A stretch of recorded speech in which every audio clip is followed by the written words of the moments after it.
Hello and welcome to this PC information series. I'm your host Demarius, and my goal is to support you through your PC journey. So now that we understand what PC parts actually are, let's dive into which ones you should actually choose for your PC. During this part of the PC journey, however, I feel like many people get overwhelmed. You could search up the best CPU on the internet and you'll get hit with all these conversations about Nvidia versus AMD versus Intel, and you don't know where to start. And people are arguing like it's a console debate from 2012. So for today's video, we'll be breaking it down without starting a tech civil war. Part 1, CPUs, AMD versus Intel. Let's start with the CPU, or as we now know, the brain of the computer. At the moment, there's two main competitors, AMD versus Intel. So let's start with what Intel has to offer. Intel CPUs are known for strong single-core performance, excellent performance in games, and is very stable and widely supported. Intel is usually a great choice if you usually play games, if you want strong performance right out of the box, and if you don't want to think about overclocking. Now let's look at what AMD has to offer. AMD CPUs are known for better multi-core performance, great for multitasking, streaming, and editing, and is often a better value for content creators. And AMD is a great option if you edit, stream, or do schoolwork or tasks. You want more cores for the price, and if you like efficiency and upgrade flexibility. Now remember that no brand is technically better than any other. They're all better at different things. Part 2, choosing a motherboard for your CPU. Throughout your PC, the motherboard is a non-negotiable part in the sense that your CPU must match your motherboard. For instance, an Intel CPU has a different motherboard than what an AMD CPU would have, as they're made completely differently. First, let's look into Intel motherboards. Intel motherboards use chipsets like the B range, which is for mid-range builds, and the Z range, which is more specifically for high range. And for the B range, you could also use it for budget builds. And if you don't think that you're going to be overclocking, a B chip series is more than enough. And AMD's motherboards are fairly similar. For instance, AMD also uses B series, even though they're completely different chipsets. However, AMD uses X series instead of Z series.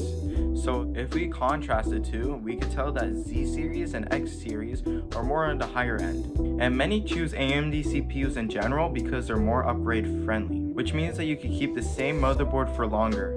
And if you don't want to think about overclocking. And make sure you're not going to buy a $600 CPU and match it with a $90 motherboard. You would just be doing something called bottlenecking, where your weaker end part, which would be your $90 motherboard, will be holding back your $600 CPU. Part 3, GPUs, Nvidia versus AMD. Now let's talk about the GPU, the thing that makes games look amazing. Again, there's two main competitors, Nvidia and AMD. First, Nvidia is known for excellent ray tracing, better performance in creative software, and DLSS, which is AI upscaling, and is better if you care about visuals, stream or edit, or want the best performance in modern games. And on the other hand, we have AMD GPUs, which are known for better raw performance per dollar, more VRAM for the price, and strong performance in standard and casual gaming. And AMD is better if you want maximum FPS per dollar, if you're on a tighter budget,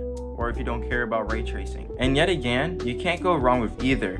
They just have different roles for every person's goals. Part 4, low-end, mid-range, and high-end builds. Now we'll discuss the difference between low-end, mid-range, and high-end builds. Low-end or budget builds are known for having entry-level CPUs, budget GPUs, and are perfect for schoolwork, esports, and light gaming. And they're also good for things like Minecraft, Valorant, or school projects. And I would say low-end builds are perfect for those who don't need too much power, if you're just going to be doing simple tasks like playing games. Now let's look at mid-range, or the most popular option. It has the best balance between price and performance, smooth gaming at high settings, and handles multitasking easily. And this is where I would say most people should be if they want to enjoy their PC without breaking the bank. Now it's time for the high-end or ultra enthusiast build. But trust me, you will 99% of the time not need a Ryzen 7 7800 X3D with a 5090 to play Fortnite. Anyway, top tier CPUs and GPUs are designed for heavy gaming, heavy streaming, and heavy content creation. They are also very expensive, and again, just because it's the most powerful option doesn't mean you need it. Part 5, choosing the right power supply, or PSU. Your PSU is the heart of the system and happens to be one of the most important parts when it comes to giving your components power. But it's important to not underestimate how much wattage your PC needs. However, this is just a simple task. All you need to do is just add up the total power of your CPU and GPU and add an extra 100 watts, just in case.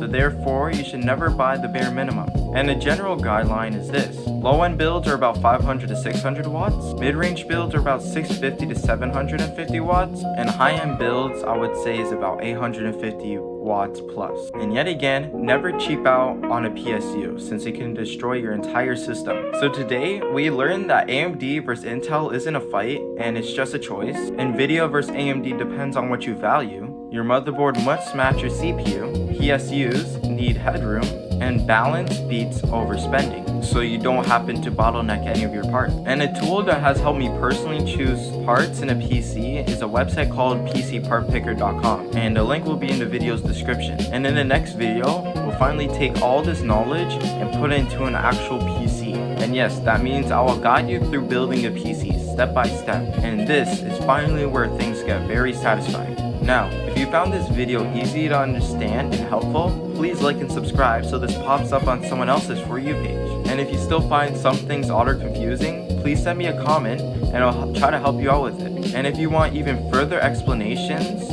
you can check out the other videos that helped me personally when I first started PCs. Their links will be in the video's description. And thank you for watching my third video on the series on how to build a PC.